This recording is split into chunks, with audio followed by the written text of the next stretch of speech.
नमस्कार, प्रणाम, good morning. मैं हूं पीके दीवाना। जैसे आप लोग जानते हैं कि मैं हमेशा नई नई खबर के साथ आप लोग के सामने उपस्थित होता रहता हूं। तो इस बार की सबसे बड़ी खबर के साथ आप लोग के सामने उपस्थित हुआ हूं। लेकिन खबर की ओर जाने से पहले मैं आप लोग को ये बता दूं कि अगर अब तक आप लोग हमारे फनी एंटरटेनमेंट को सब्सक्राइब नहीं किया, जाकर सब्सक्राइब कर लीजिएगा। बेल आइकन दबाना बिल्कुल मत भूलिएगा, क्योंकि जब भी इस प्रकार की कोई भी नई वीडियो अपलोड करेंगे सबसे पहले नोटिफिकेशन आप सभी को मिल जाया करेगा। अभी हम आज बात करने वाले हैं खेसारी जी का एक फिल्म शूटिंग हुआ था जो बहुत बड़ी बजट की फिल्म थी।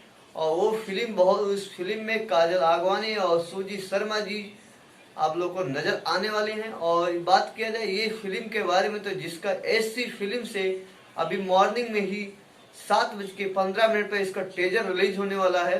जो ट्रेलर से कुछ तस्वीरें हम लोग को मिले हैं, जो तस्वीर मैं आप लोग को शो कर रहा हूँ, उस तस्वीर से अनुभव लगा सकते हैं कितनी भारी बजट की ये फिल्म बनी है। और इस ट्रेलर के लिए बहुत इंतजार था, तो इंतजार की घड़ी हो चुकी है खत्म। अभी आप लोग ट्रेलर से एंजॉय कीजिएगा और ज्यादा से ज्यादा इस वीडियो को अपने यार दोस्त में शेयर कीजिएगा।